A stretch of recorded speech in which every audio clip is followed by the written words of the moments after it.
There are factions within China which we have not seen, which I last heard of during the times of Mao and Gang of Four and Deng Xiaoping. A lot of this is what's behind the US discomfort with India, in that India works with multiple partners without prejudice. And the India partnership with Russia is something that causes a lot of unease in the United States.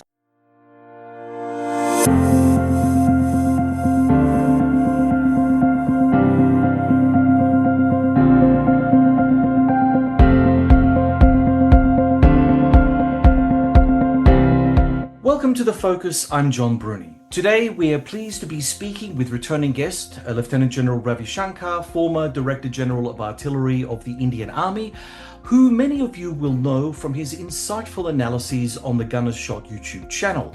He serves as a Professor of Practice in the Department of Aerospace Engineering at IIT in Madras. The General has had a distinguished military career and continues to shape debates on India's strategic outlook. Also joining me is another returning guest, Professor Salvatore Babones. Salvatore is a political economist and globalization scholar at the University of Sydney, specializing in great power competition, global inequality, and the structural forces shaping US-China-India relations.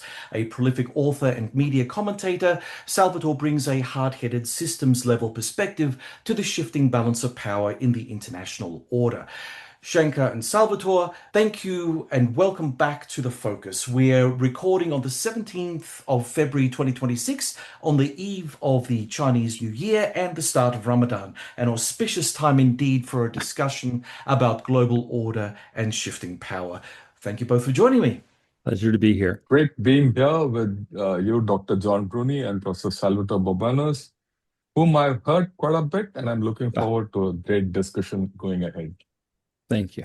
Gentlemen, in my previous conversations with each of you, several themes emerged. India's strategic autonomy, the erosion of US-India trust, China's recalibration along the Himalayas, and the possibility that the Quad is under strain. Tonight, I want to stress test these ideas, not just globally, but regionally. So let's begin with trust, shall we? Ravi, you've said clearly that India does not fear America, but America has lost India's trust. Is this a Trump problem or a structural American problem? Has India concluded that US policy is inherently unstable across administrations? I'll pick that up on trust. You see, the fact is, given the American and Indian relations over a period of time, trust was never there, Yeah. right? That's the fact. Some sort of trust was being built over the past 25 years, ever since the India-US strategic partnership started gaining ground. I thought in the past one decade, the level of trust had gone up, or rather, the trust was building up. We could trust the US. Given what's happened ever since President Trump has come into office, it's vanished. Let's be very clear about it. When I interact with a lot of people physically and electronically on over the YouTube and social media, one consistent factor which comes up is India can't trust US. So that's something which is gone. I do hope it comes back or we start building to it. Whatever relationship we have with USA, uh, whether you call it strategic or not, that's a different story. But trust is, at this point of time, not part of it. Ravi, if trust is eroded, what replaces it? Is the future US-India relationship purely transactional now, or is there still a deeper long-term strategic logic tying the two countries together? More than strategic equations, I think there's a deep connect between India and US. The fact that, over 3 million Indians are living in USA, and, over a period of time, even during the worst of times between India and USA, our diaspora meant a lot. And they're coming up, a whole lot of our youngsters go and study there and rise up the value chain. They've contributed back. And, that's one way of looking at it. The second factor is the fundamental values of both the countries in terms of democracy are the same. The outlooks are the same, the language, largely everyone understands each other. And the way the world has been shaping up, there is an inevitability of the fact that USA and India have to work together. Right? That's the way I look at it. It's my personal view. Not many people go by that view. And this inevitability is something which I've expressed to my American friends, not now, uh, even more than a decade back. This was rudely, you know, uh, jolted by President Trump recently. Sure. I see a lot of people trying to rebuild that trust back, both on our side and in USA. But will they be successful? Is a question mark. Only future will tell.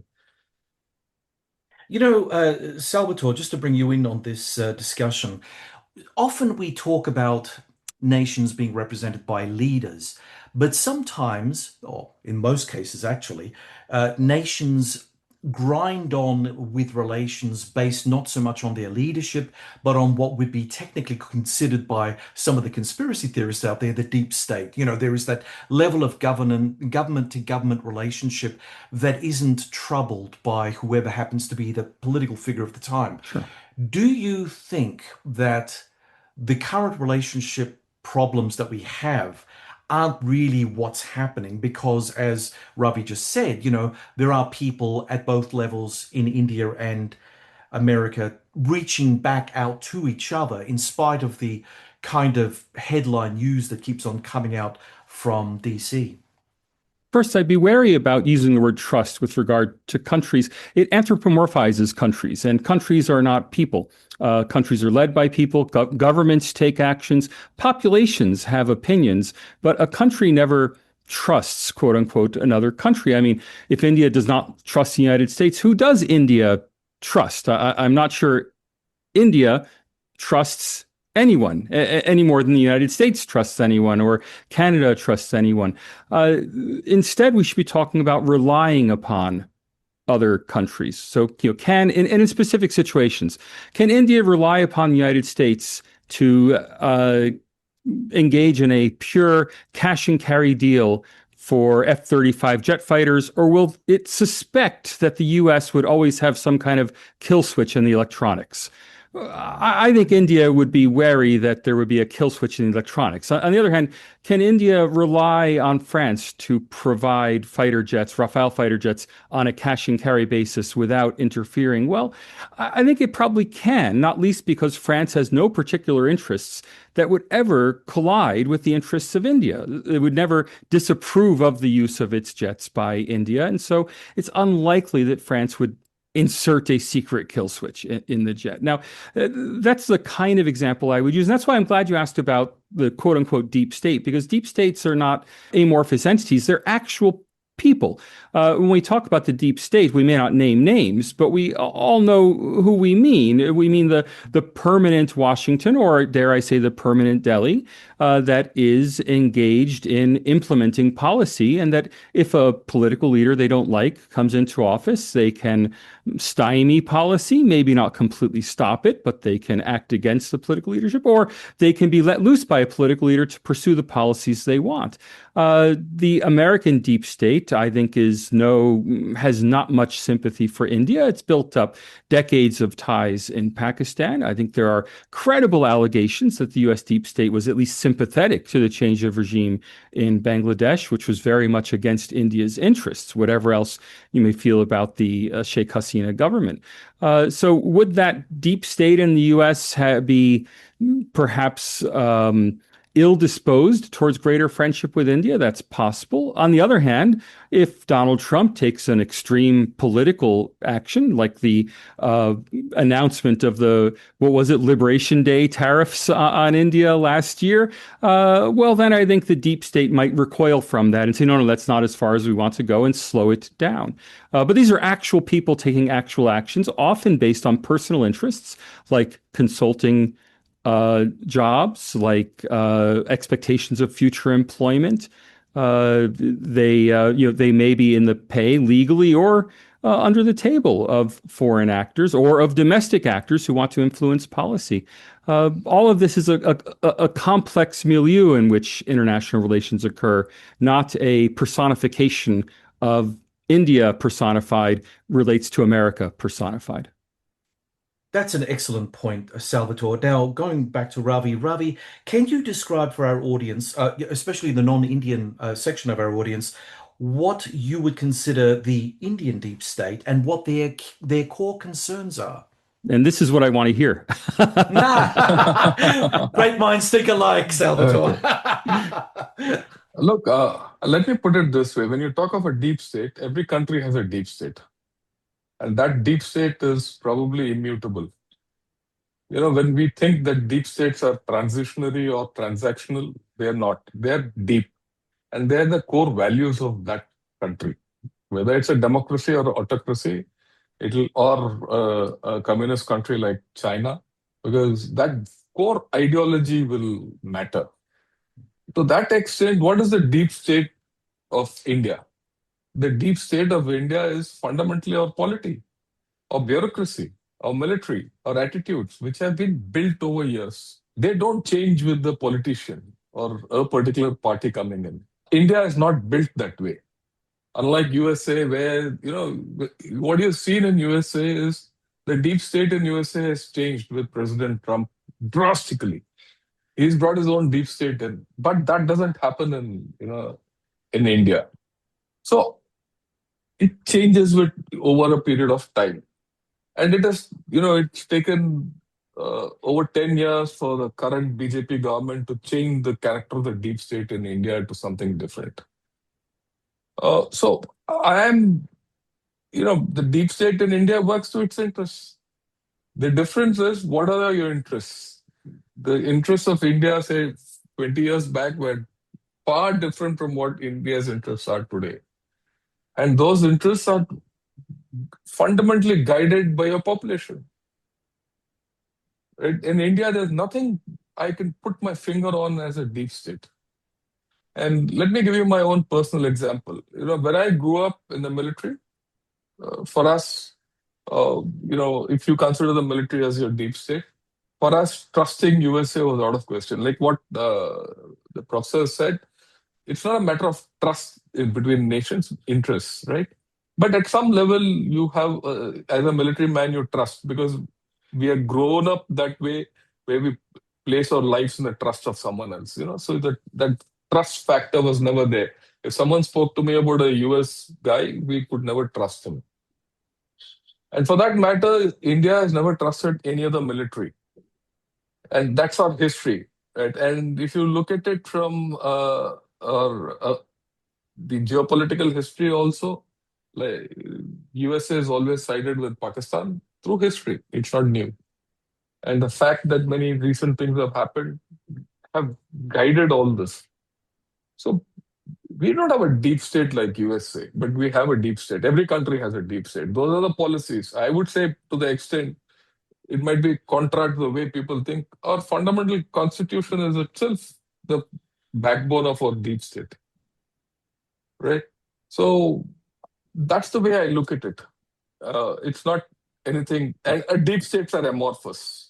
I have to agree with General Shankar there, and if I can introduce a methodological or a terminological refinement, when we talk about a deep state, we're fundamentally talking about a mechanism that exists in empires. That is, what a deep state exists to do is to leverage the machinery of government to pursue its own ends. And in a country like the United States, which has, whether you want to call it global influence or global empire, the fact is many people want to leverage the apparatus of the United States state in order to pursue their private ends in countries all around the world. India is a country that has not historically intervened beyond its neighborhood. It's intervened very modestly within its own neighborhood. If you were to say that there are Indian deep state interests in Bangladesh, I maybe could believe that. But India doesn't have a deep state in the same sense as the US because it's not an imperial power or even a sub-imperial power. In Russia, of course, there's a deep state because, again, there are people who leverage the influence of the Russian state. In France, there is a deep state because there are people in France, especially, who leverage the influence of the French state in Africa to pursue private ends and in former African colonies. In countries that don't have that kind of international reach, what we have instead is the permanent state. And the difference between the two terms, deep state and permanent state, is deep state implies something nefarious, something hidden. It's deep, it's underneath the surface, versus the permanent state is a purely bureaucratic mechanism. Every country has a permanent state that ensures that no matter what administration is in power, your tax forms go out on time and your welfare payments occur and the streets are cleaned and the schools open. That's the permanent state. That's not a deep state. Let me add to it. If at all you think of India having a deep state, I would say that it would be more based on our culture.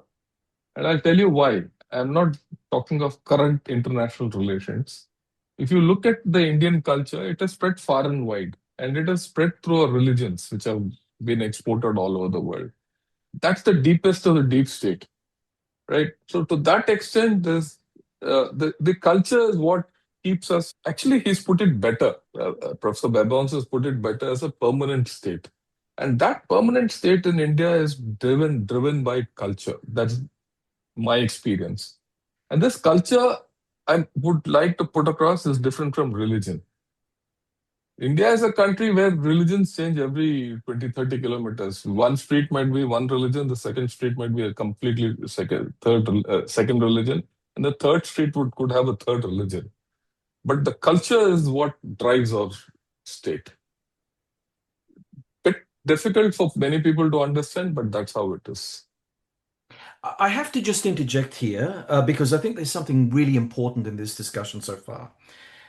If we quickly switch to Salvatore, there is a growing perception among some observers of the United States that Donald Trump has spent a good part of the last 12 months attempting to tinker with the back end of America, attempting to tinker with its permanent government elite / deep state. And I look at things like the national security strategy that came out late last year, and I look at the national defense strategy that came out this year. These are not insignificant moves by a sitting president to try to force a change of thinking.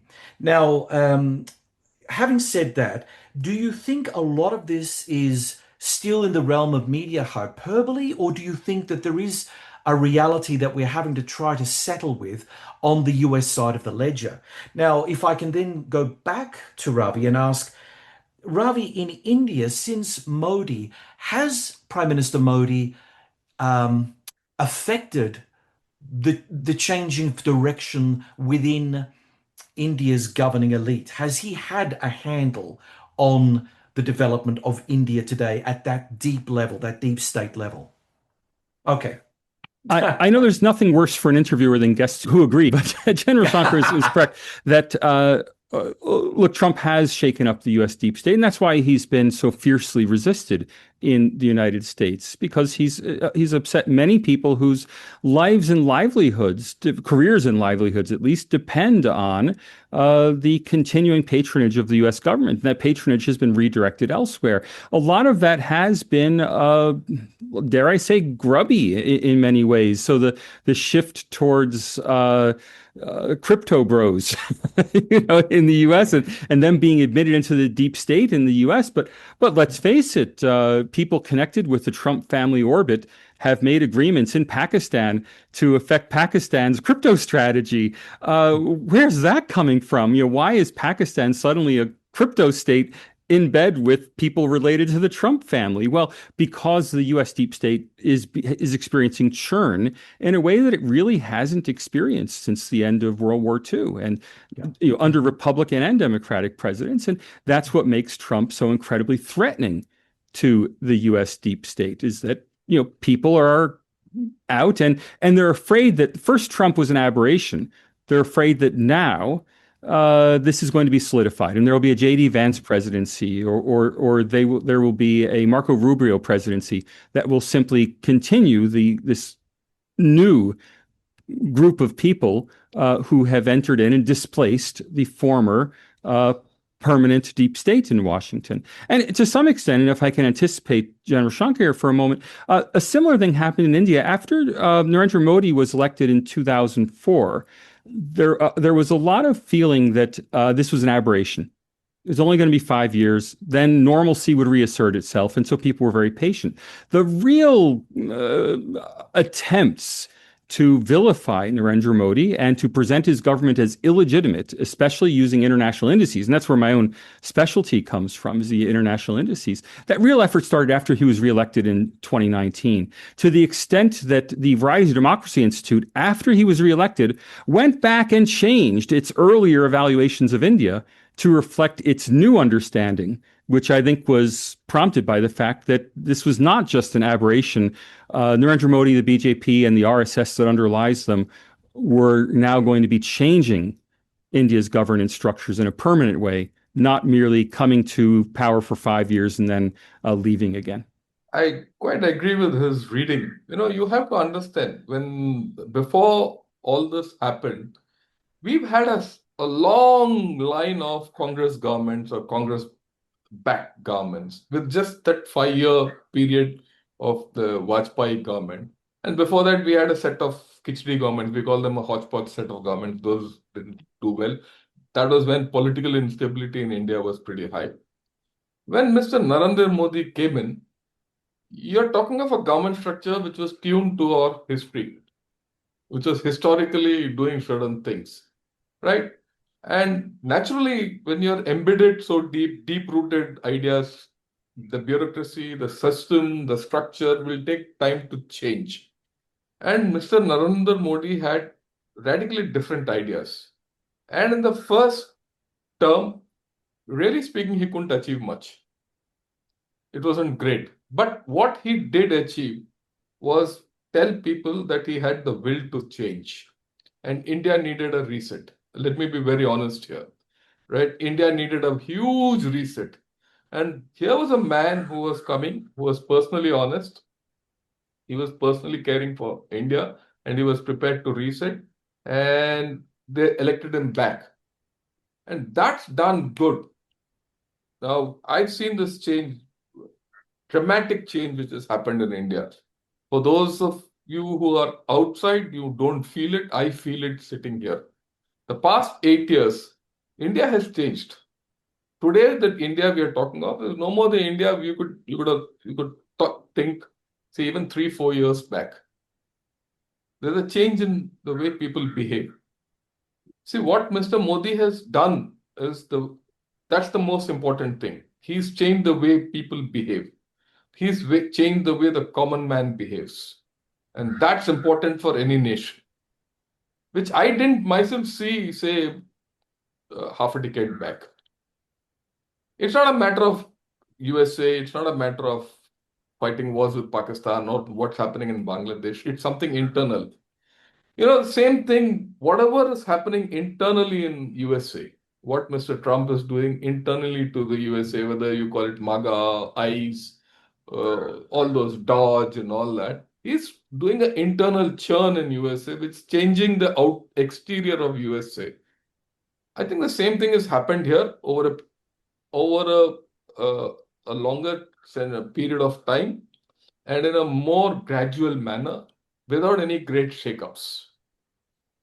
And India doesn't change easily. Let me also tell you, it takes time to change India.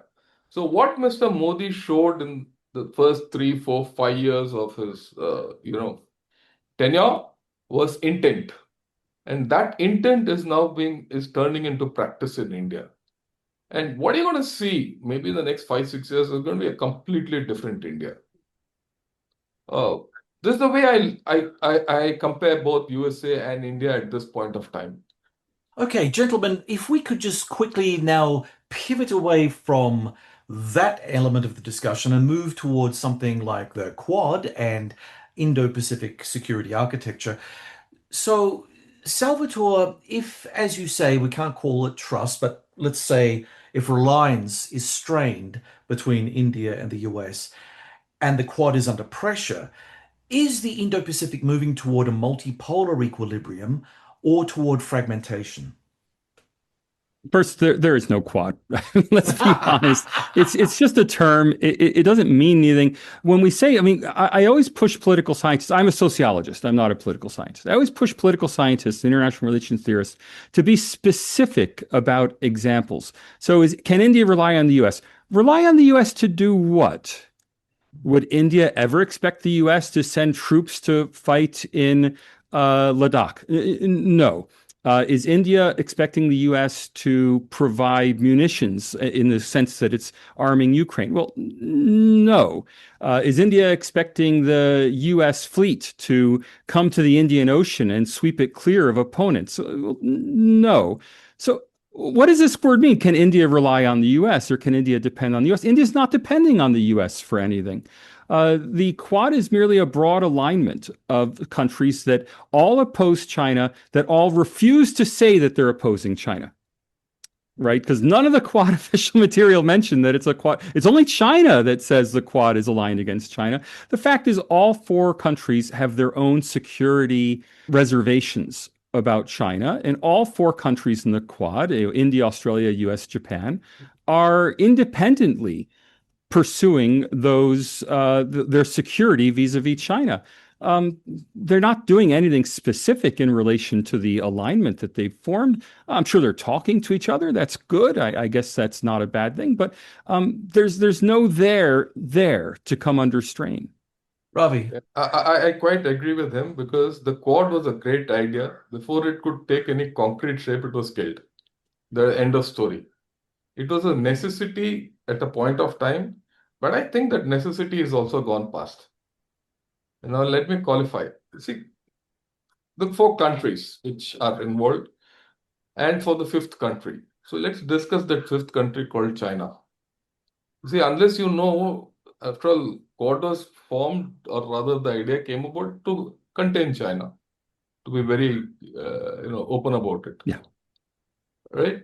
So where does China stand now? Does it constitute the same kind of a threat which it constituted, say, 5 years back, 6 years back? I don't think so. For many reasons, like I said, it's the internal problems of China which have devalued China. Look at China today, right? The PLA is in a complete mess. As a result, the CCP is in a mess with their top two leaders under investigation. Xi Jinping, ever since COVID and the 20-party Congress, right? He's purged all his generals in twice over. The last two standing men were Zhang Yuxia and this Liu Xunli. They've been purged. The only guy left in his core is this Zhang Zhengmin, who's basically a disciplinary kind of a chap. He doesn't have a successor. There are factions within China which we have not seen, which I last heard of during the times of Mao and Gang of Four and Deng Xiaoping, right? And you've seen China where it's going. There's no consumption. The property bubble is not running away anywhere. There is overproduction. Wages are going down. Every report you see of China is, not very great. It has to rely on outsiders to bail it out. Its economy is a one-trick pony. It has to export, export, and export. If it doesn't export, it's gone.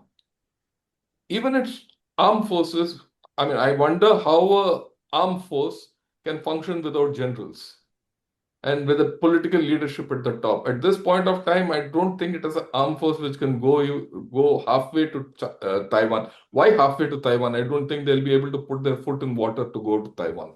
Forget about India and Indo-Pacific and all that. Then there are huge problems of their own equipment. The problems. Nuclear submarines have gone down the Wuhan, boatyard, without a trace. The missiles have gone up astray. You see the spacecraft also not functioning. There's a huge thing about their reliability. You also seen the reliability of their equipment during our war in Op Sindoor. You also seen the reliability of Chinese equipment in the US raid on Venezuela. You could blank them out. So their equipment is not reliable. They don't have generals. They're politically not in a great thing. They might be a big economy, but it's not a. And they might say that they're growing at 5% per annum and all that nonsense. But is it so? Are they the threat they were about 5 years back, 4 years back? They're not. And let me explain it to you a little more. You see what happened with India and China. Everyone says China poses a threat to India. Aren't we posing a threat to them? There's a question which I'll ask people to think of. Is it only China which can pose a threat to others? Others can also pose a threat to China. And why am I saying this? I'm saying this having read their articles.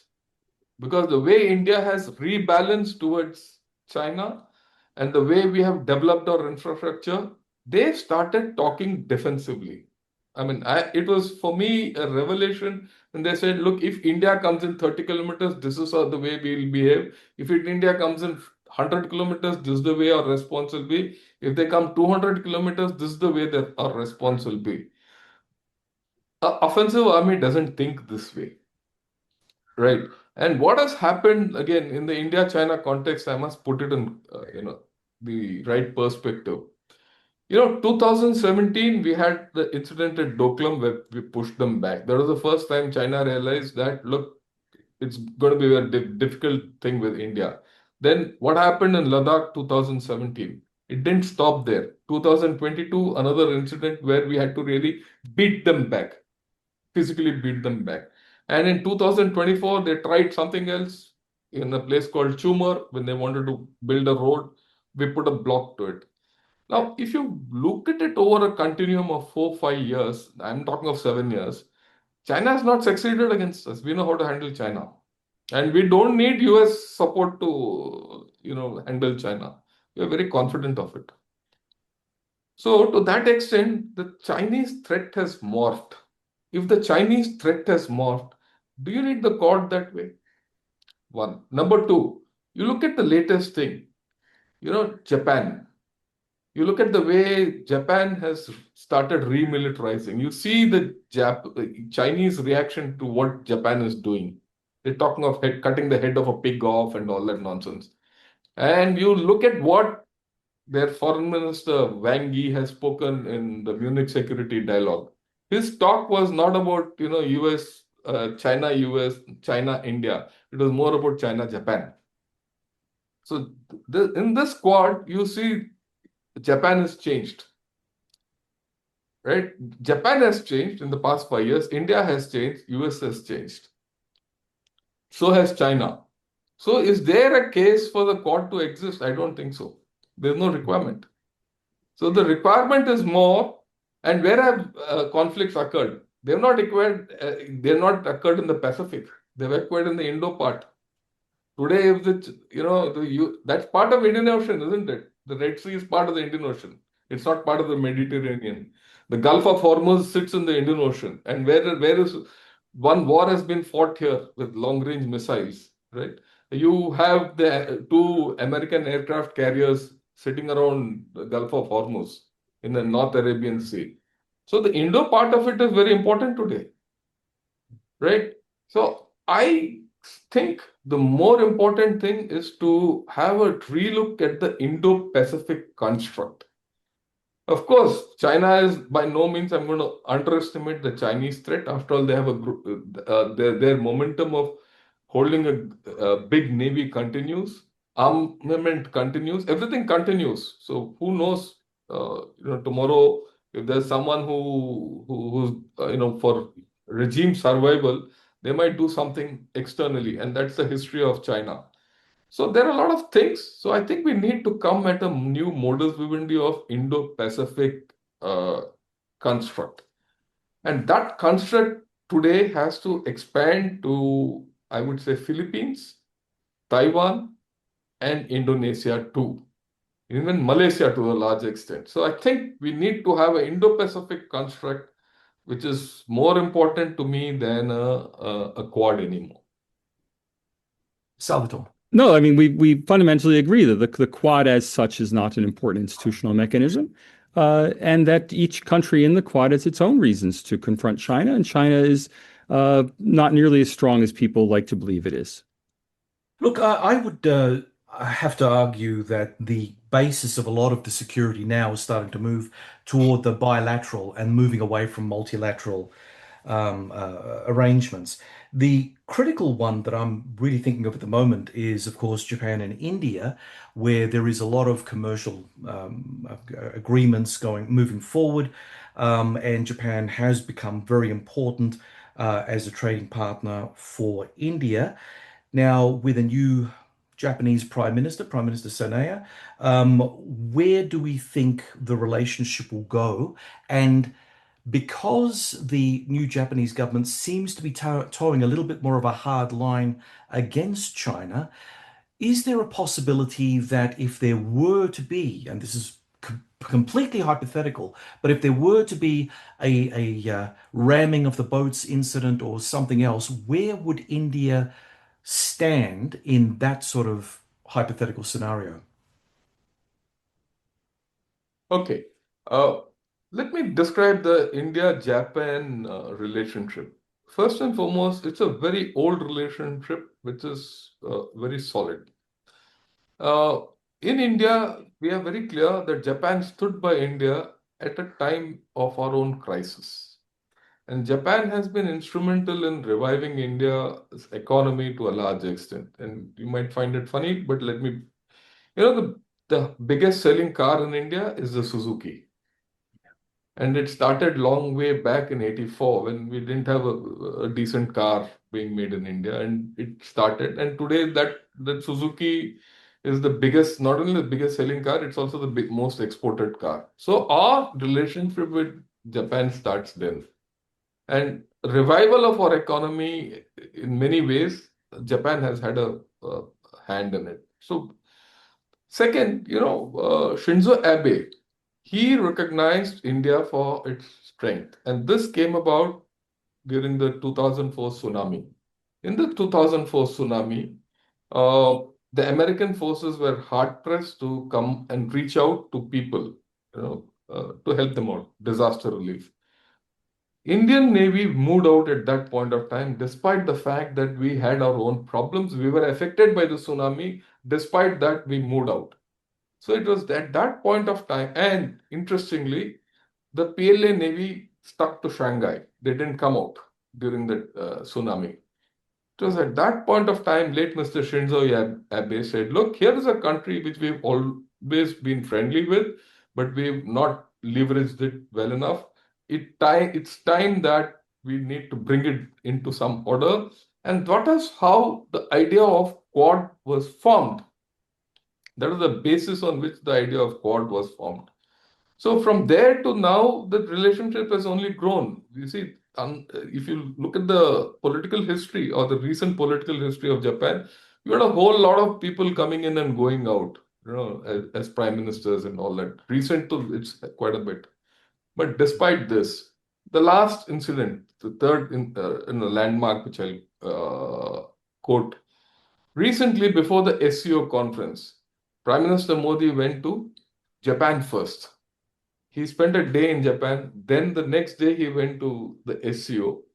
It was a signal, and Japan welcomed it. Spent the day in the SCO and got out of the SCO meet before the military parade started. It signifies a lot. So I see India-Japan relationship growing from strength to strength. Now, will this convert itself into military equations? Is difficult because of the fact that Japan has had a Pacific, outlook on many issues. Uh, we have not taken that relationship forward. But do you see this changing with the kind of revival in Japan? With the way people are talking, it will happen. It's not bound to happen. It's not going to say that tomorrow, if there's a boat knocking incident, what will my stand be? We're going to be with Japan. There's no doubt about it. On that, there's no doubt. Whether we'll get military involved or not is a different thing. So I see this relationship going ahead militarily hereafter. But will it go at the pace at which we expect it to go? I don't think that will happen. Right? For the simple reason, Japan has to come to terms with itself. It's not India which has to come to terms with Japan. Japan has to come to terms with itself. Notwithstanding the fact what Madame Sanai Takeichi, what she's doing, and in terms of remilitarizing Japan, everything, they have their own problems within the Diet. They have to sort that out first before you say, okay, what will India and Japan do? India is very happy, right? And the focus, I think, in the Indo-Pacific going in future will be that area. And I'll explain it to you why. See, that area, China, North Korea, South Korea, Japan, Russia, there are problems between Japan and Russia also, and they're being revived, and USA. All 6 of them in that area will prove a bigger headache for China than India. Right? So things are changing. And in this kind of a scenario, one has to see where we are going. India will be more than happy to collaborate with Japan militarily. And also to put it in a historical context, our officers have been going to Japan for training, and their officers have been coming here to train. When I did the National Defense College, there was a captain from the Japanese Navy who was here doing the National Defense College. So this basic understanding we have, the basic structure between India and Japan is there. It's the fact is, how do you take it to the next level? And John, once again, I'd like to jolt you out of your international relations shibboleths. There's never been such a thing as the multilateral security infrastructure. It's a complete myth. At least since World War II, there hasn't been a multilateral security infrastructure. When a European talks about multilateralism, what the European really means is a bilateral relationship with the United States. NATO is a series of 30 bilateral relationships with the United States. Nobody in Germany is seriously expecting Portugal to come save Germany if it has a security problem. No one in Romania is seriously expecting France to come save Romania. No one's expecting Austria. I'm sorry. No one's expecting Belgian troops to come to Romania to help defend Romania against Russia. It's always multilateralism, meaning the United States protects this one, the United States protects this one, the United States protects. Well, that's not multilateralism. That's multi-bilateralism. That's the way it's always been, well before Donald Trump. And that's why the stress now, when everyone says, well, Trump's abandoned multilateralism, what they really mean is Trump is questioning our bilateral security guarantee from the United States, because nobody seriously expects the rest of NATO to do anything to protect other NATO countries. Now, what we're seeing in India is a series of bilateralisms. There's not a multilateral security infrastructure. India has a long-standing security relationship with, well, first with the United Kingdom, soon after independence, when India relied mainly on UK equipment and doctrine. For a long time, a relationship with the Soviet Union, and later with Russia. But at the same time, it had a relationship with the Soviet Union. It had a relationship with France.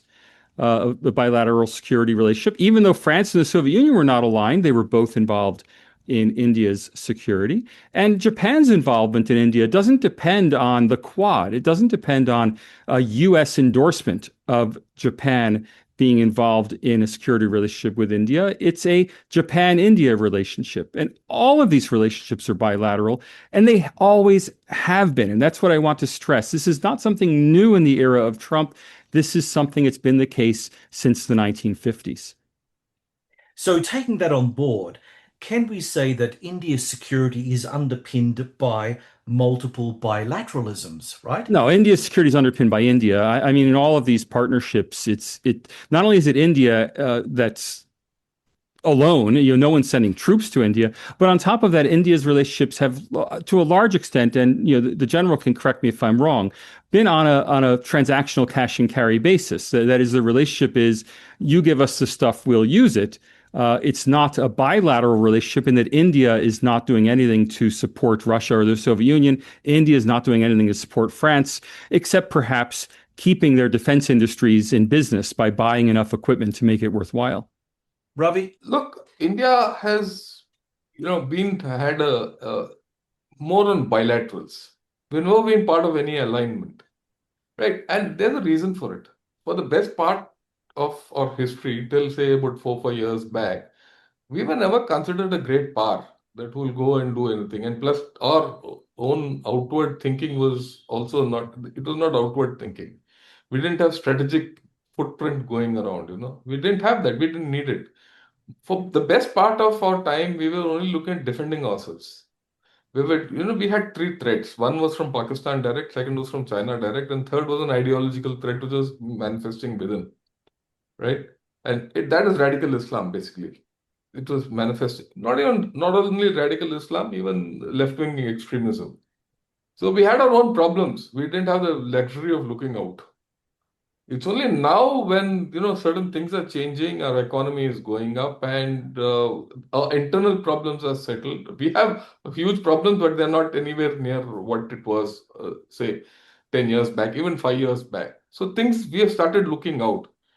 Do we have a strategic part? Do we have a outlook where we are going to help UAE tomorrow for something, or Somalia for something, or for that matter, Japan for something, or Australia for something? I don't think at this point of time we have such ideas, right?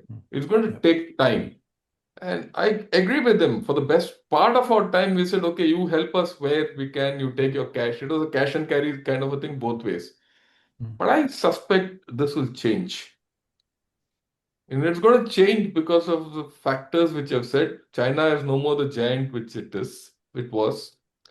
It's right. And China has been found out militarily in Iran. Right, and it's not come, or in Venezuela. So people are no more worried about that. So, and you see that India's role in the Indo-Pacific will increase. It will increase on many factors, more than the Pacific part. It is in the Indo part. With the trade routes, with energy, with have a look at it. What's Trump's focus? Trump's focus is to control energy. If his focus is to control energy and the oil flows in this world, the routes are important. Which are the routes which then come to importance? Gulf of Hormuz, the Bab el Mandeb, the Gulf of Madagascar, and the Malacca Straits, and the Indian Ocean littoral, and the center spine of Indian Ocean, which I call Minicoy, Maldives, Diego Garcia. You control this, you control the Indian Ocean. India has its presence there in all these places. So things are changing. So, when you talk of India today, India is slowly shedding an old image and acquiring a new one. And this transition, we ourselves don't know where we are going. Let me be very honest with you. A lot of our ideas have to come because in India, we've never had a strategic outlook which is outbound. It was largely inbound or inward looking. So a lot of these strategic ideas which go out, you want to have an outbound thought process, depends on the political leadership. It is only now that the political leadership has started looking out. Even Mr. Modi, say till the first term, he never looked out. He never looked out. Even in the second term, I would say halfway of during his second term, he started looking out. Now, of course, he's completely outbound, and with good reason, right? Because India, I think, has entered a phase where things are going to be irreversible in terms of growth, economy, people, and most importantly, people. Economy, I'm not bothered. Economy is a function of people. There's something is happening in India which is going to change. It's changing. So how we look at it, how we think of things, we are in a process of change. But what I see is a positive change. I mean, And John, if I could go back to your very first question, a lot of this is what's behind the U.S. discomfort with India, in that India works with multiple partners without prejudice. And the India partnership with Russia is something that causes a lot of unease in the United States because the United States government can't, people in America just can't accept that that is somehow possible, that the United States could work with a country that that also works with Russia. France has no problems with that. Right? Japan has no problems with that. The United States specifically has a problem with that. And to the extent that people in the United States are, I mean, serious analysts who are very serious international relations analysts, but who know nothing about India. I heard them on television saying that, oh, now that Trump has somehow attacked India, India is going to align with Russia and China in a new Eurasian alliance. And it's like, you must be crazy. But people, international relations scholars who know nothing about the country situation are fantasizing that India, because India buys equipment from Russia and buys oil from Russia, that it might somehow enter into a triple alliance with Russia and China, which of course is inconceivable when, from India's standpoint, China is currently occupying Indian sovereign territory. So this is never going to happen. The one country, and here's something I'd be very interested if I can seize control for a moment to hear the general's perspective. The only country in the world that I know of where the United States is comfortable with that country, that American ally, also working with a U.S., let's face it, a U.S. enemy, is Pakistan. Where Pakistan has major non-NATO ally status. Pakistan has incredible access in the United States. And yet the Pakistan Air Force is there flying Chinese jets, and Pakistan's economy is propped up by China, and there are Chinese construction crews in Pakistan. And I don't understand the U.S. comfort with Pakistan having the China relationship. Maybe it's for historical reasons. Maybe there is really some deep state reason going on that I don't know, but I'm no expert on Pakistan. I'd love to hear the General Shankar's perspective. yeah, that's a fair question. Look, the Pakistan-China-US equation has to be understood from many perspectives. Fundamentally, when Richard Nixon wanted to meet and patch up with China, he had two choices. I think he had a choice of going through Hungary or at one of the It was Poland. Yeah. I've Poland, been to the house in Poland where they arranged the meeting. Yeah. right? And the second one was Pakistan, and Yeah. they chose Pakistan.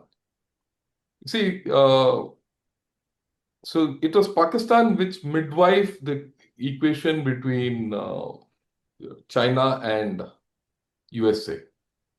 Nixon didn't go there just like that, right? So that equation has not changed. That's the first thing.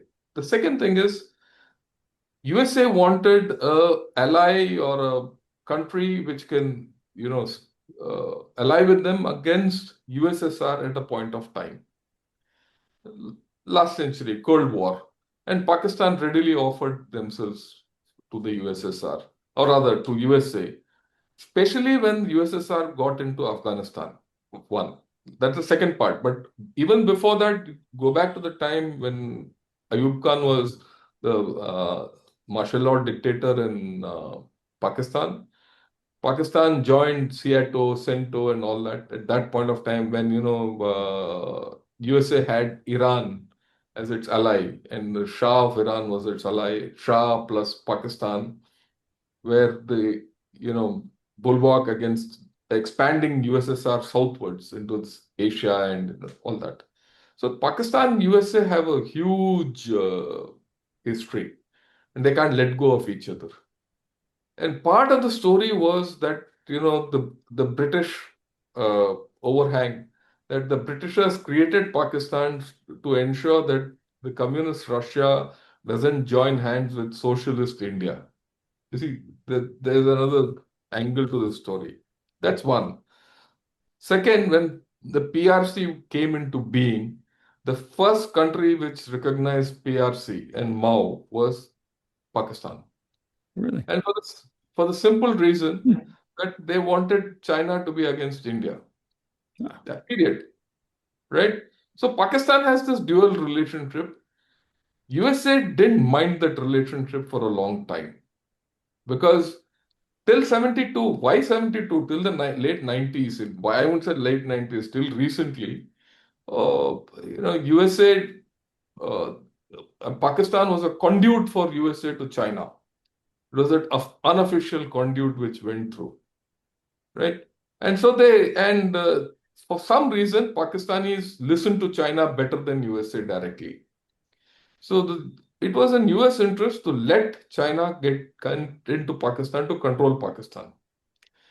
Again, you have to understand there's a difference between how the Pakistani establishment treats USA and how people of Pakistan treat USA. The establishment always sucks up to the USA for the dollars it gave. So did the people for a long period. But deep down, the, the, the Pakistani hates the American. That's the fundamental thing. There's a duality within Pakistan which you have to understand. So this relationship is very deep rooted and it can't go. It was the Americans who allowed China to get in.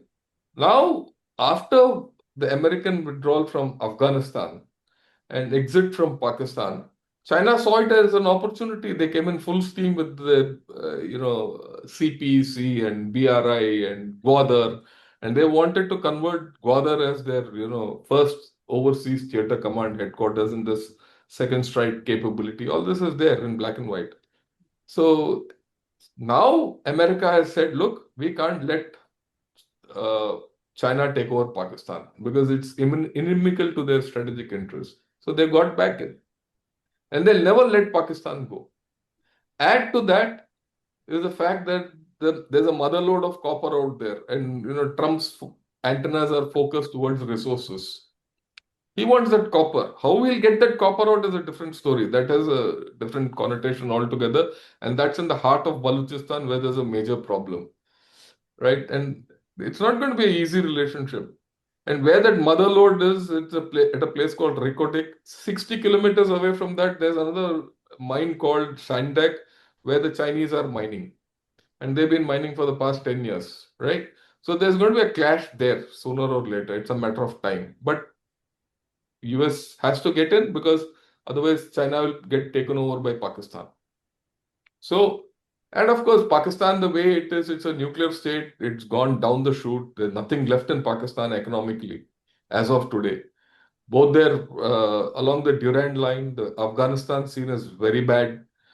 The situation in Balochistan is very bad. The situation in Khyber Pakhtunkhwa is very bad. So their western front is absolutely in a bad shape. In fact, that's the more dangerous problem for Pakistan.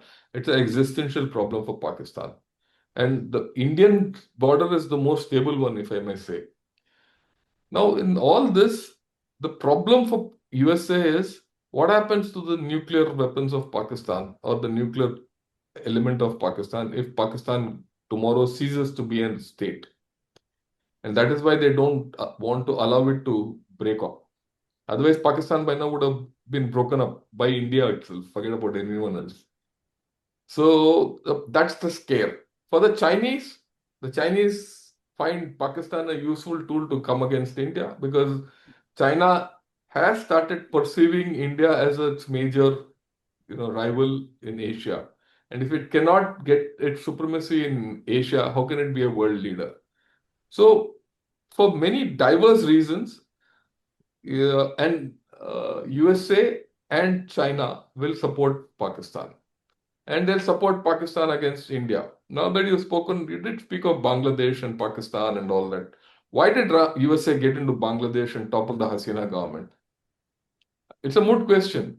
It's all about getting into Bangladesh because if America has its footprint in Bangladesh, it threatens China and India, both, right? And I'm very sure that in few days' time, USA will exit Bangladesh, leave it in a mess, and leave it.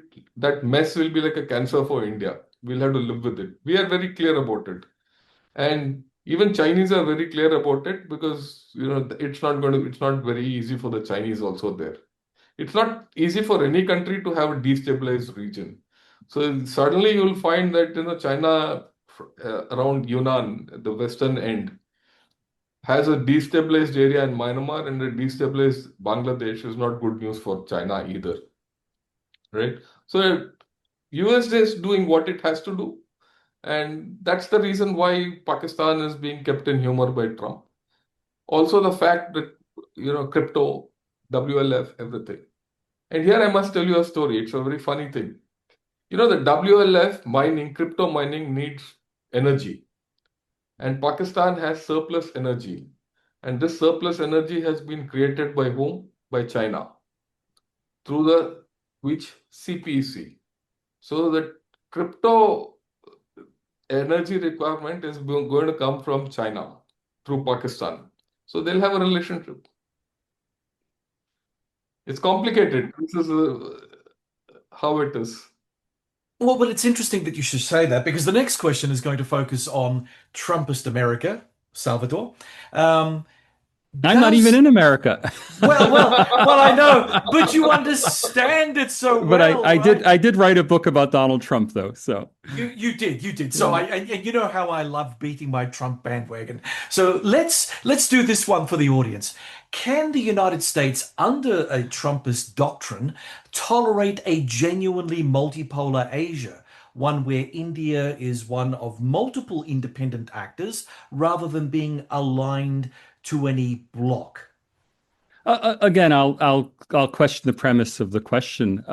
There, there's no such thing as a multipolar world or a multipolar Asia. There's a unipolar world, and the U.S. is so deeply embedded in Asia that there's a unipolar Asia with one pole and other entities interacting with that pole. It's not multipolar in the sense of people interacting with each other. I mean, the interactions among countries in Asia, even between the bitterest of rivals like China and India, is almost completely frozen. It's not going anywhere. There's no motion along that conflict. Every country in Asia has a relationship with the United States. That's what Donald Trump is playing. He's playing each one independently off against the United States. There is zero chance that China and India will align in a bloc to oppose U.S. bullying, trade bullying by the Trump administration. Yes, in theory, if Japan, China, and India all aligned to oppose Donald Trump's tactics, they could cause, they could be a serious rival bloc. But that's not going to happen. So really, it's just the same game we've been playing, except Donald Trump is playing it much tougher than previous U.S. administrations have done. Ravi, I just need to ask you, going back to China and your view on China. You've argued that China has shifted to a more defensive posture along the line of Yeah. control, but in terms of Beijing, I mean. I know that you said earlier that the Chinese are now a declining power, and there is a lot of evidence to suggest that that might be true. But of course, if you talk about international relations scholars, Salvatore, Yes. yeah, Sorry to be so dismissive. no, that's all right. That's all right. I'm in good company. So, but anyway, if we talk about international relations scholars, there is this belief that Beijing is the next pole, the rising China, the other part of the international equation that needs to be paid attention to, and therefore you can't dismiss China in terms of the way that it might develop its military posturing, because at the moment it might appear weak, but perhaps it's simply strategically patient, or maybe it's waiting, biding its time and restructuring it internally to possibly sustain future military maneuvers in that area. What do you think, Ravi? Do you think that that's possible, or do you think that is complete bollocks? Okay. I've spoken a lot of China, about China, but one factor I have not spoken about is its demography. The demography of China is collapsing at the fastest rate in human history. Right? Mankind has not seen such a rate of collapse. And we can talk of it. I've been telling this in my podcast and I've been speaking often that by 2030, I'm putting a date on it, plus minus 2 years, okay, 3, 4 years, maybe max 5 years. You'll see a different China altogether. Why? The people are disappearing. There are going to be more old people, less young people. That's going to change. the way you behave. Behaviorally, people are going to change. And you see what's happening within their own Communist Party. Forget the military is only a symptom of a deeper problem there. I think there's going to be a huge change in China, which is going to happen. China will remain a huge nation because, after all, you don't wish away 1.4 billion people overnight. It might come down to 1.2 billion, but still it's a billion more. So, and it's got the resources, it's got the GDP, everything, it's got the military, it's going to be a big thing, but it's not going to be a big threat to anyone. I think we have to respond to the fact that, look, China is occupying some part of our territory, and our hope is one day we evict them from there. Will it happen now? It will happen maybe later, next generation, as China weakens. Because that's also history. Whenever the power in China was high, Tibet was under the control of that China. Whenever the central authority in China weakened, Tibet was independent. And this is historical cycles of that area. So we leave that out. But let's look at China itself. What's China going through internationally today? People talk of Mr. Trump doing what he wants to do without a plan, hemispheric data, role, all that. But look at it. What is he doing? He's very clear in his mind that he wants to corner China. Everything is against China. The way he is dealing with Putin, and I think he'll succeed. Contrary to many people who say that Mr. Trump is all over the place, does nothing with plan and all that, I think in this term, Mr. Trump has come out with a very clear plan, and that plan is unfolding in front of us. Right. You look at it, his hemispheric doctrine, MAGA in the Western Hemisphere. Look at what's happened in Latin America. He's thrown China virtually out of Panama. He's taken Venezuela away. Colombia, till a month back, was against America. Today they're singing the same thing. Gustavo Petro, I think, he spoke to USA, and overnight things changed. Cuba is where it is. The rest of Latin America is falling in line, right? Argentina has fallen in line with Mr. Trump. China is worried about their port in Peru, Chanque port. So all put together, he's given China a kick out from there. Okay, and China has not been able to do anything, so he's exposed China. Please understand that. What is China's presence in the Middle East today? Is there any presence? They were supposed to have a base out there. They were supposed to have ships out there, all that. You've seen two wars literally there. The Iran-Israel war, and today what's happening for Iran. Where is China? Has China helped Iran? They're supposed to have a strategic partnership over 24, 25 years and all that nonsense, but nothing has happened. Okay. You've seen the way things have evolved between India and China. No matter what you just think, people are taking note of it. To a large extent, Mr. Trump is doing things with a plan. He might not have focused on, containing China in the Western Pacific, but he's pushing China out from other places. If you today go and do whatever you want with Greenland, he might never get Greenland, that's out of question. But he'll at least get control over Greenland and those Arctic Sea routes. That works to China's detriment. So, to that extent, I'm very happy with what Mr. Trump is doing with China. Whatever he is doing anywhere, he is doing it. Plus the fact that today, as of today, I was speaking to Mr. John Helmer, who's an expert on Russia. He spent half his life in Russia. He says there's a problem between Xi Jinping and Putin, and there's a problem within Putin's own, establishment. And why? Putin wants to swing towards the dollar.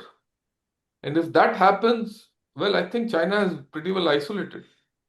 So he's come with a plan. Like, we shouldn't take Mr. Trump out. Whatever he does internally to USA is his business. I'm not too bothered about it.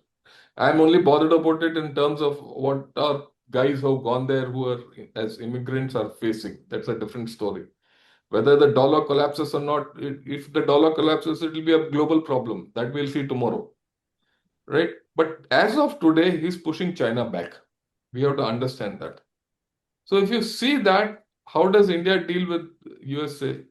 I'll be very happy. I'm actually at this point of time very happy with what USA is doing.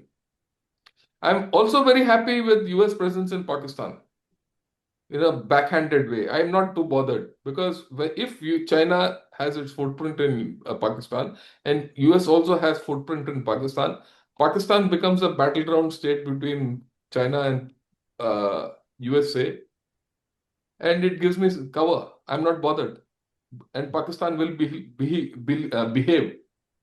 If there are economic interests there involved, Pakistan will behave. And after what Op Sindoor has done to them, they're very clear that if they do anything funny, we're going to hit them. And hereafter, when we hit them, we're going to either hit their interests or Chinese interests, or I mean, US interests or Chinese interests. So both these powers will make Pakistan behave. I'm okay. At this point of time, we are actually in a sweet spot. Add to that, our equation with UAE. We are not spoken of that. It's just not Trump. Mr. Trump is not the world. The world has got many other angles. And our equation with UAE and Saudi Arabia, both of them, with UAE, we have a FTA already. Saudi Arabia and the GCC, we are negotiating for an FTA. So even there, we've got a foot on both sides of the divide. That's why I said what's happening in India is an outward look which I've never seen so far. And last but not the least, the world has only one alternative to China, that is India in terms of scale. So there's no other place you can go to in terms of talent and kind of HR you want. You need human resources. Where do you go? Why do you think Europe has made this deal with India? Human resources. Why have more than 2,000 capability centers been established in India? All top guys have their thing in India. They have no choice. They're quitting China. You can't go and exist in China. So you have to come out. Why is an AI summit being held in India? Logically, India was never seen to be an AI power. Why is it being held today in India? There's a reason. That's why I said we are under change. We are under change at a very fast clip. And personally, I don't like this fast change. Change has always been incremental to India. So, John, I'm sorry to be digging in my bookshelf, but 15 years ago, I published an article in Foreign Affairs magazine called Middling Kingdom. Yes. The hype and reality of China's rise. That was 2011.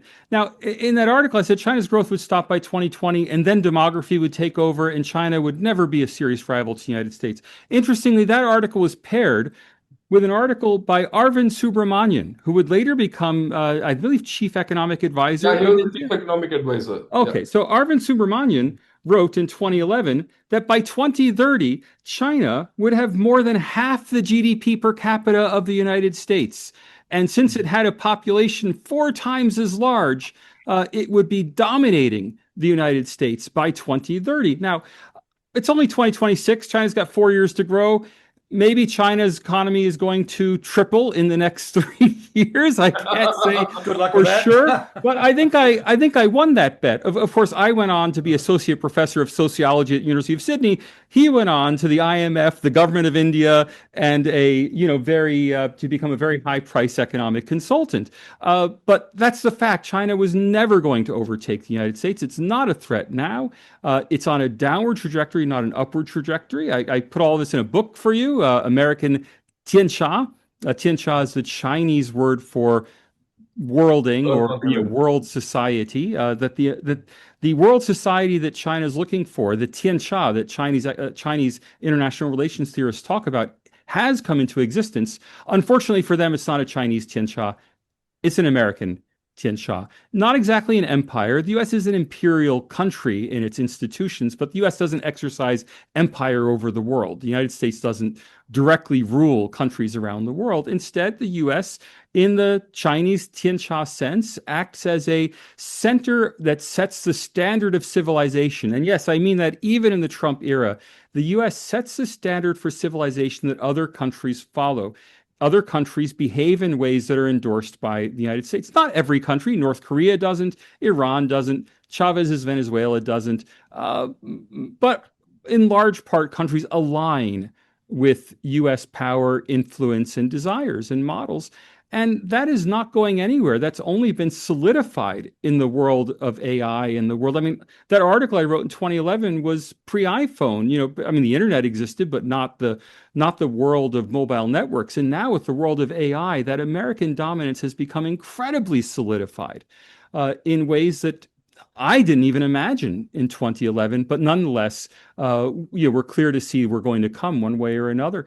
This whole idea that China, I mean, it's wishful thinking, and I'm sorry to get so worked up over it, but my entire life I've heard that somebody is going to challenge the U.S. because the U.S. imagination would love to have a challenge. And the world imagination would love to see the U.S. challenged. And so first it was going to be first was the Soviet Union is going to unseat the U.S. Then it was Japan. Then it was the European Union. And then it was China. And I'm only 56 years old, and I remember all of these doom and gloom. The American world is over. We're now moving to a bipolar world. Only it's always shifted which bipolar it was. Was it Soviet Union? Was it Japan? Was it European Union? Was it China?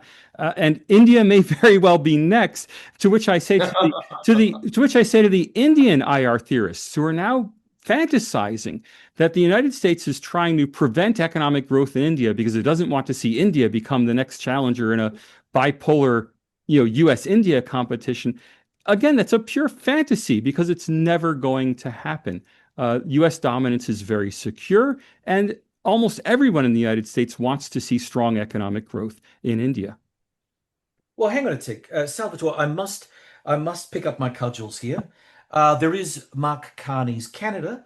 He obviously is a clear and present threat to the United States as he's mobilizing middle power sentiment around the world to tie down the American Leviathan. Right? Right? That's the theory.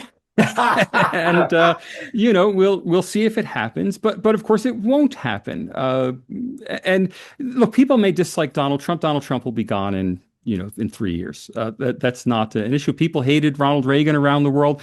No one else seems to remember, but I remember when Germans were protesting that Ronald Reagan was there in Berlin saying, "Mr. Gorbachev, tear down that wall." And Germans were saying, "How dare you turn our country into a place for your American imperialist war with Russia and put us all at threat." And of course, now Germans say, "Oh, isn't that great? Ronald Reagan said, come tear down this wall." And I think people will be very happy that Donald Trump unseated Nicolas Maduro. I think people will be very happy if the Iranian Ayatollahs go. They don't want Donald Trump to do it, but 20 or 30 years later, shorn of the personality of a long deceased Donald Trump, it'll be a great American accomplishment. Salvatore, recent developments suggest that Prime Minister Modi is prepared to step back from buying Russian oil. From a structural perspective, does this signal India's gradual convergence with the Western economic system, or is it simply smart recalibration without abandoning its commitment to independence? Look, let's remember, everyone in the West has forgotten. India was buying Russian oil because the Biden administration asked India to buy Russian oil. India was complying with U.S. sanctions and U.S. policy up until 2025. U.S. policy was that Russia should be forced to sell its oil at below world market rates, but nonetheless should still sell that oil. Now, the Trump administration came in and said, how can anyone buy Russian oil? Well, India's buying Russian oil because America asked India to buy Russian oil at these lower rates. All along, it's been Indian compliance with U.S. policy desires. And it was a bolt out of the blue that suddenly India was being vilified by a new administration for doing what the old administration had asked it to do. Ravi, you previously mentioned on the show that purchasing Russian oil was a pragmatic necessity. Is this shift by Modi a recalibration of strategic autonomy, or is it a signal that that autonomy has limits when systemic pressure intensifies? Look, there are practical reasons for shifting from Russian oil. And it starts with Venezuela, apart from everything else. In Venezuela, before sanctions on Venezuelan oil came in, we had two wells there. Our oil companies were drilling oil from the, pumping oil from there. And we had 8 refineries which were refining that sour oil. Okay. Now that oil is coming back online.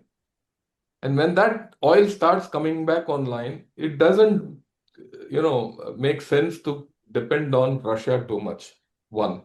Number two, the point which Professor Babones made, we were not buying Russian oil before this event, before the Biden administration suggested we buy Russian oil.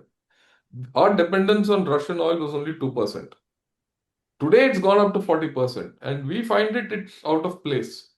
Why should we get, stuck to one source of oil? So we had to divert. I mean, it came to that.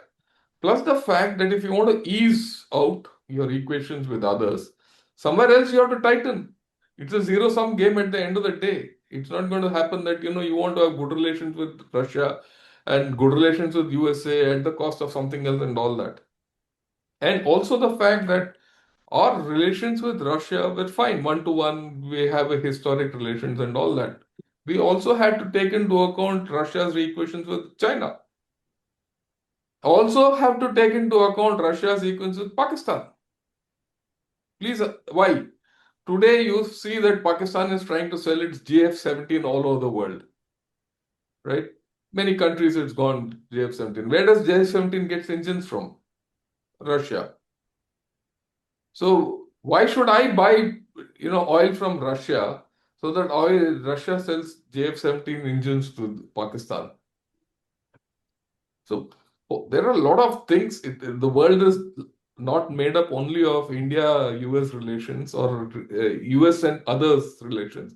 There are other equations, right? And we have to balance out our whole story, right? And part of our strategic autonomy is to, not depend on any one country too much. To a large extent, let me put it, whatever Trump has done or not done in the past 1 year, I'm happy with him as an Indian. For two, three good reasons. One, India grows when only jolted into action. This has been our history. When we didn't have money and when we had to go and hawk our gold in London, we had reforms. So what Mr. Trump has done in the past 1 year, many people in India didn't like. Many people probably don't like Mr. Trump. I like him because he's jolted us into action. You have to recognize that everything, is not black and white in life. So he's made us, a lot of reforms have happened because of that. And also our deal with EU couldn't have happened if Trump had not adopted him. True. We were talking with EU for 20 years, 2 decades on this trade deal. In 9 months, this trade deal came through. What Trump had did to the entire EU and to India helped us go through this, right? And that deal, let me tell you, is deeper than the deal which we're going to have with US. The deal with US will be largely transactional. It is built on an existing, level of trade. But the one with EU is going to be deeper. And it's good for all of us. It's going to be good for the world also. So there are a lot of things I'd like to thank Mr. Trump for. He has chased China out of the Americas, notwithstanding many things. He's put pressure on EU so that EU has come to the state where they say, look, we don't want China, we don't want USA. We want a third way. And the third way they seek in India.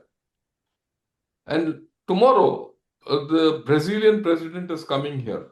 Okay. So there's a new channel opening up between Mr. Modi went last year to Brazil on a state visit. There's a new channel happening which we never had earlier. So I mean, everyone must be unhappy about whatever happens in Venezuela. Why did Trump go there? Everything. But I'm very happy.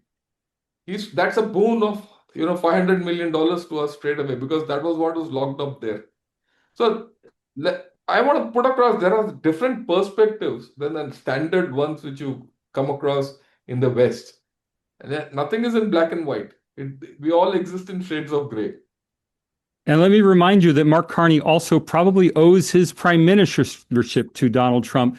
Had Donald Trump not hounded Justin Trudeau out of office and hounded Canada, there probably wouldn't have been the nationalist anti-American reaction in Canada that led to Mark Carney's election. I think they call that the law of unintended consequences. Yeah. Hey, just getting back to one of the last points that Ravi raised, and I think I would have liked to have actually intervened a little earlier on this one because I think it's a really important aspect. When we are talking about India or any other part of the world outside of the European North American complex, generally speaking, international relations scholars, for whatever reason I do not know, but they tend to always rely on European ideas about how the world works. And they're not open to how other peoples confabulate their version of where the world is because there are multiple realities at play here. I mean, there's an Indian reality, there's a European reality, there's a Canadian reality, there's an Australian reality. And I think by using that sort of one size fits all cookie cutter approach to international relations gives us the false positive reading. It gives us the idea that, yeah, okay, that, 1 + 1 = 2, so therefore it must be that.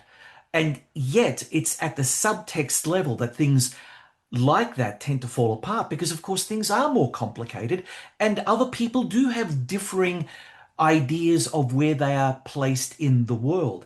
How do you respond to something like this? And what should international relations scholars be more aware of?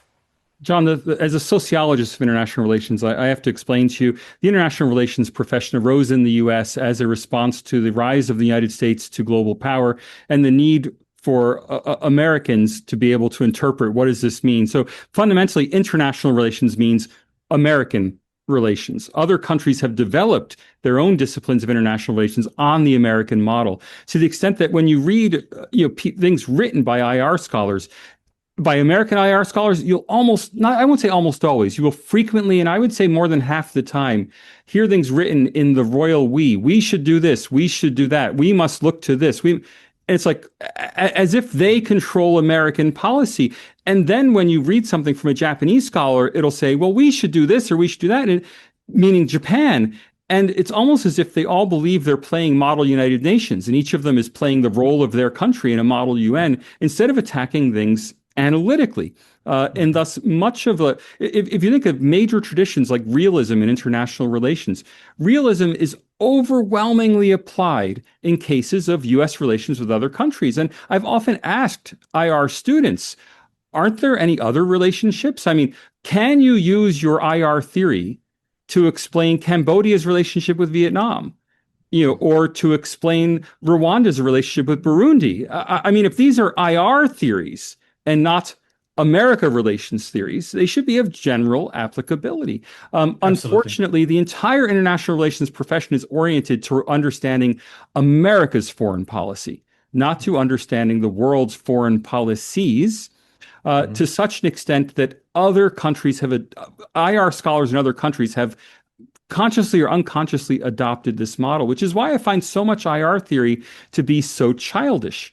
That is, it just doesn't see the world as it is. It sees the world from a very situated perspective. And so understanding of India is not only very poor in the US, extremely poor in the US, but even Indian IR scholars tend to adopt the same mindset. Only for them, it's, I'm playing India in this global great game. And what should India do? We should do this. We should do that. Again, not seeing it in analytical terms, but seeing it as, if I were playing India in a global game of Risk, here's what I would do.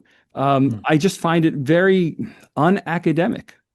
Is this the gamification of foreign policy, you think? Because it is a much more simplified lens through which we see things, and we have these lenses to protect ourselves from the very complexity that you're talking about. Well, gamification has a different meaning, and leave the term aside. But it is playing international relations as if it were a great game, which I just don't think is very sophisticated. And the counter to that is the British traditions, the constructivist traditions that come out of the UK, which are even worse because they're normative. This is how the world should be. So I'd like to imagine it that way, instead of engaging with the world as it is from the perspective of countries as they are. And again, this is just another example of this American tianxia I'm talking about. The US sets the terms on which things are done. It doesn't necessarily control what will happen, but it sets the terms so that even in non-American countries, even in opposing countries to the US, if you look at Russian IR doctrine or Chinese IR doctrine, it will take American things written by Americans for America and substitute Russia for America and have their own way of looking at it, or substitute India for America and have their own way of looking at it. There's some motion towards, embrace of ancient theories. So in India, Charnaika has become very popular. In Russia, the Russian Eurasianists have become popular. In China, the Confucianism has become popular. But it's always applied in this broader context of thinking in the same way that Americans think about the world, moving your pieces around the chessboard, when the reality is that most countries have no pieces to move. Speaking of moving pieces around the chessboard, and we have touched on this earlier, let's switch to the Middle East. Ravi, how has Prime Minister Modi protected and advanced Indian interests in the Gulf, particularly in energy security, diaspora protection, and maritime stability? Look, India, Middle East have always been interdependent from ages. Right? There's been a lot of trade between India and the Middle East from millennium. That's one. If you look at the modern Middle East, the growth of and the development of Dubai and all these Gulf kingdoms was largely enabled by India. Indian diaspora going there and doing things. So to a large extent, when you go and meet them, they own these diaspora. And many of these chaps our own guys have started living there permanently. One. Number two, rightly, our energy dependence on the Gulf is very high. There's no doubt about it. I mean, we are dependent and we are an energy deficient country. So that's it. And it's the nearest for us. We've always had a good standing in the Middle East. Though the word trust is not to be used in international relations, it's only interest. I understand that. But a lot of people in the Middle East felt that India is a country which can be trusted or relied upon and it was a benign country. Okay. Now, given that, you see the churn which has gone on in the Middle East itself, with the British interests coming in, their own internal change which has occurred within the Middle East and things like that. And the fact that fossil fuels have only that much more to last. And the requirement of the Middle East and the Gulf kingdoms there to diversify, they need diversification and they need a different kind of a control. I think they tried it with China and they've not been successful there. So they are getting back to India. So there is a lot of cooperation between India and the Gulf today, which again is something at a level which we've not seen so far. Right? So that's why you see this pact between UAE and India, also Saudi Arabia and India, notwithstanding everything else. Our only problem in the broader West Asia is Turkey. For whatever reason, Turkey is a problem for us. Right? We have good equations with Iran also. It's surprisingly, this is one place where USA has not used India. We have a good footprint in Iran, which we can. So we have good, equities all around. That itself gives you the protection. And the fact that they want to invest into India off late. Okay. Then this thing of the I2U2 deals, or for that matter, the Abraham Accords, that's changed the things a lot with Israel. And with this IMEC now seemingly likely to come up, right? The India-Middle East Economic Corridor, and Europe requiring that. and Europe making way for it. So things will change, right? You look at it militarily, even in the past 1 year, which were the two dominant navies which were operating in this area? Red Sea was US, UK, the allies, whichever you call, the NATO forces, whatever you call, the Western forces. Outside, along the coast of Africa, it was the Indian Navy. No one else. Right. So we have equities here where we put our, we put our military on the job, we put our diplomacy on the job, and things are growing. And as Indian, trade increases, footprint increases, we're making new headways into Africa also, because especially North Africa, which you can't diverse from the Middle East fully. Now with this EU deal coming through, things will get tighter. In fact, it will become more, relevant. The Middle East itself will become more relevant. And the IMEC will be driven largely by EU and India, with Saudi Arabia, Israel, and UAE tacking on. And they're doing it. It's going to happen.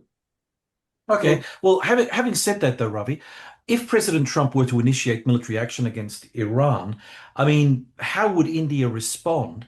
I mean, I would argue that with this IMEC plan, it might not be that easy to integrate the Ayatollahs in this broader strategic economic corridor that you're speaking of. It would be better for a different form of government in Tehran to give the stability necessary for the whole IMAC thing to go ahead.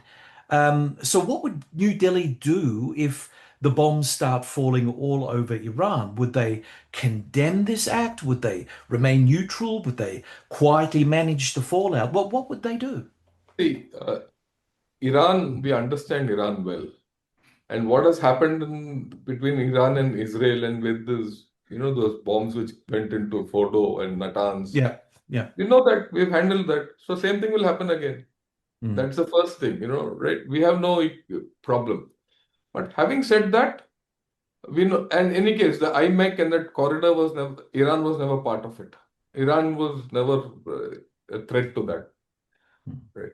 But having said that, personally, I feel that the Ayatollah regime in Iran has gone past its sell-by date.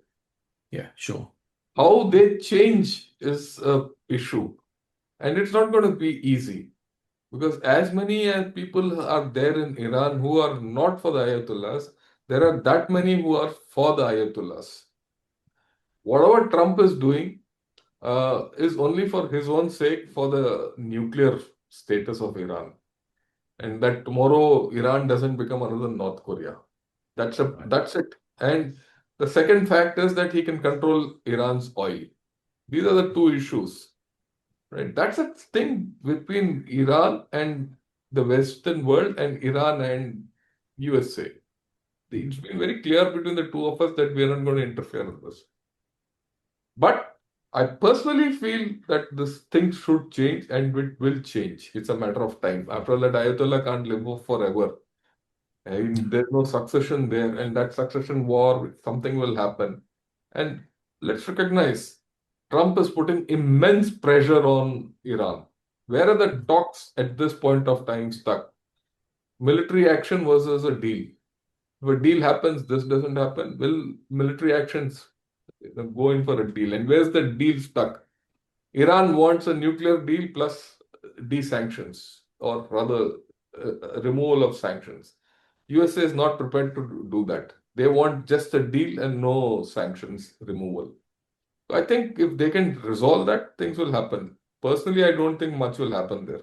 As a military man, are you betting in favor of military action against the Ayatollahs? No, You're not. I'm not. I'm not. You have to have a deal. At this point of time, both have positions which they never had earlier. Iran is Mm. prepared to talk nuclear, but Iran also wants removal of sanctions. USA says I only want a nuclear deal. I'm not talking of sanctions on oil. And it would do well for USA to say, okay, remove the sanctions and start controlling Iran oil, so that then, see again the larger thing. Today, China is buying Iran oil at about 30 to 40% discount and selling its items to Iran at 30 to 40% markup. So if this oil comes into the market, it helps the overall cost and it stabilizes the region. So it would be wise on the part of Mr. Trump to go in for a deal. And I think he'll do that. Salvatore, is a deal possible with the Ayatollahs? I get a sense that, I get where Ravi's coming from. I think that basically the Ayatollahs have long past their use by date, and I think that no one would shed a tear if they were to disappear tomorrow. But if the idea of a deal is on the table, doesn't this re-legitimize the Ayatollahs in a strange way? And won't this put the Iranian people who are busily protesting the Ayatollahs against the US and its interests in Iran?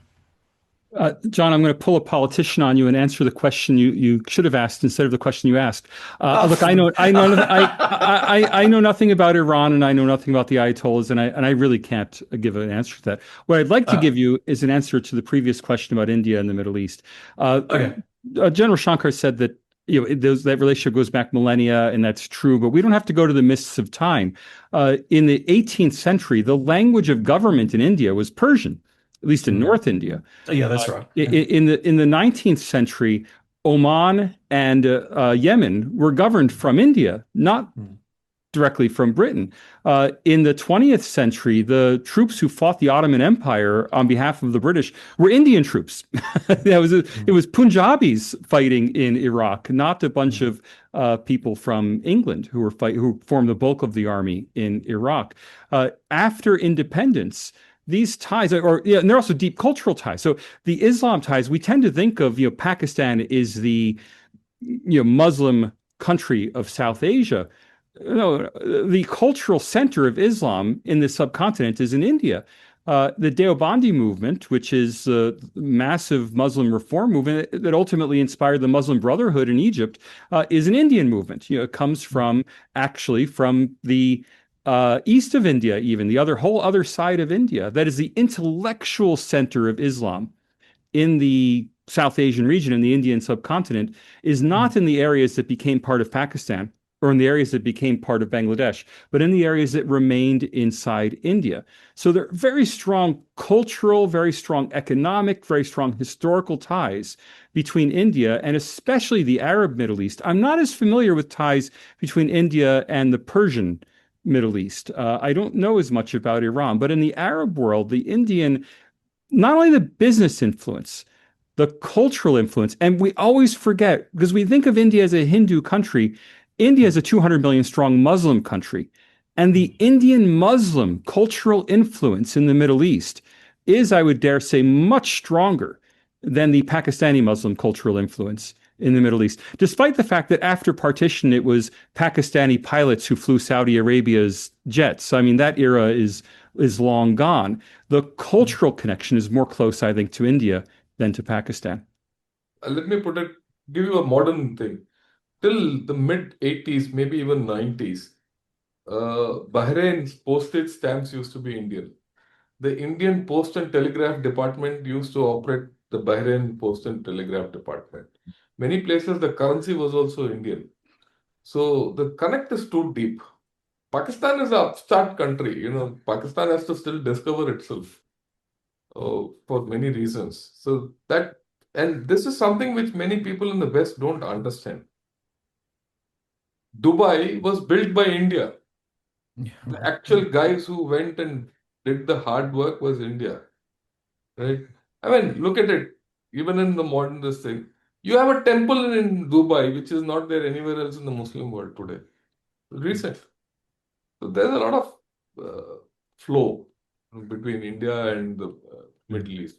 And what I want to stress is not just the low-wage construction workers. It's very much at an elite level as well. Yeah. There's no doubt. Yeah. But Iran, I don't know. I'm sorry. It's just not No, an area in which I have very expertise. deep connect with Iran also. Well, maybe what I can do is I can rephrase the question. Okay, so with regards to Trump and his wanting to have some form of negotiated settlement, I mean, is the likelihood, because he's so unpredictable, Salvatore, is the likelihood there that he may just pull the plug on the Ayatollahs?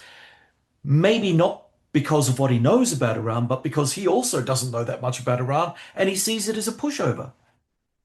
Look, let's remember that it was John Bolton, Trump's temporary national security advisor in the first administration, Absolutely. who was agitating for an invasion of Iran, and Donald Trump, who Yeah. fired John Bolton rather than invade Iran. Right. Right. Right. Donald Trump, like me, and would have grown up. Well, he didn't grow up during it. He was an adult during the Iran hostage crisis when but still the current regime in Iran held the U.S. embassy personnel hostage in 1980. And that would have been the formative understanding of Iran that he would have, just as it was my formative understanding of Iran.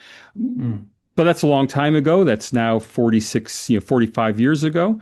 Uh, what he might do with the current Iranian leadership, I have no idea. Remember, a lot of this policy will also be driven by the emigre communities in the United States. The unseating of Maduro was almost certainly, I mean, it was carried out by Marco Rubio, the Floridian Secretary of State, and himself, emigre from Cuba. And I have no doubt that Iranian Americans are very engaged in pushing for regime change in Iran. We've seen that here in Australia. I mean, here in Sydney, everyone reports on the Palestinian protest marches, which have a couple hundred people. No one reports on the Iranian Australian protest marches, not protesting Australian government, protesting the Iranian government, which have had 10,000 people show up to these Sydney marches. And it is incredible the degree to which the Iranian diaspora community here in Australia has organized against Iran. I'm not in the US. I haven't seen how much the US Iranian community is organizing, but it's a prosperous, well-knit community. How much they would influence American policy, I can't be certain. It'll certainly be an influence, though. Okay, so gentlemen, final question for both of you. Is the Indo-Pacific more stable because India refuses alignment? Let's start off with Ravi. Look, Indo-Pacific will be stable in future, alignment or no alignment.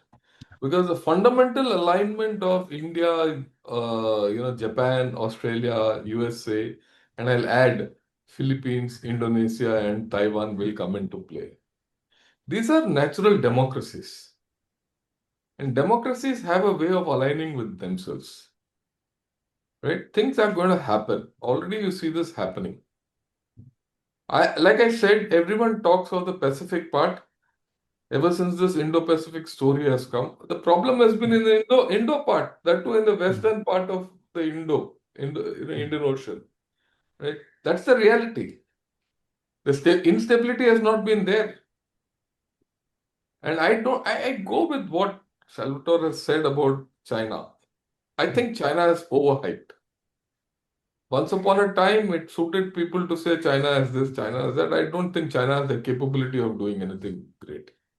And there is a broad alignment at work already. And the alignment doesn't come through formal trade treaties and all that. Let's look at it. India, Japan are on a good wicket. India, Australia are on a good wicket. India, USA are on a good wicket. I'm taking just the Quad format. India, Indonesia are on a good wicket. India, Philippines are on a good wicket. India, Taiwan also relations have improved. So I'm just giving you the Indian end. But you look at it from each country, I think these connections have improved far better than what they were, say, even 4 or 5 years back. So the alignment is there. To say there's no alignment, I won't agree.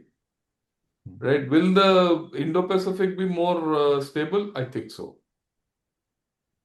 I don't think that Indian policy independence is necessarily a force for stability. It's certainly a force that is in favor of the American system continuing. That is to say, India's independent foreign policies are not going to undermine broadly the objectives that the United States has. in the Indo-Pacific. Now, of course, if you see it from the Chinese perspective, India's policy independence does undermine China's goals for the Indo-Pacific, so that might be seen as a bad thing. But again, the world is much more stable, not just the Indo-Pacific. The entire world is much more stable than people want to believe. The global system is incredibly stable, and that includes in the Indo-Pacific region. There will be local conflagrations, just like there has been recently in Bangladesh, just like there still is going on in Myanmar. There will be lots of local conflicts, and we saw on the Thai-Cambodian border that there have been border skirmishes. I mean, these kinds of violence are occurring around the world all the time, bubbling along, not always even making it into the news. But will there be any massive realignment? No, certainly not. Well, gentlemen, that's a wrap. Thank you very much for being on The Focus and for sharing your knowledge and your insights. Thank you. Great to talk to you. Tonight's discussion makes one thing clear. India is no longer simply reacting to global power shifts, it is shaping them. The real question is not whether India will choose sides. The real question is whether the international system is prepared for an India that refuses to, and that may well define the next decade. Now, on to questions for the audience. If trust between major powers becomes secondary to pure transactional interest, can long-term international stability survive? Is a multipolar Indo-Pacific inherently more stable, or does stability require clearer alignments? If India becomes a fourth international pole of power, will it reshape the global order, or will it use its autonomy to navigate it more effectively than others? Let us know in the comments section below. If you enjoyed this podcast, please subscribe to our YouTube channel. It's a free way to support us. You can also subscribe to the podcast on the Ozcast Network, iTunes, and Spotify, where we'd appreciate your 5-star reviews. Do you have comments or questions about the podcast? Post them into the comments section on YouTube, and I'll do my best to respond to as many as I can. My thanks as ever to the producers of The Focus, Neil Smart and Lynn Sear. Please stay connected with us on social media. Follow me on X at Bruni Doctor, and follow The Focus on X at TheFocus_Sage. And don't forget Blue Sky on thefocuspodadl.bsky.social. From Adelaide, South Australia, you've been listening to The Focus.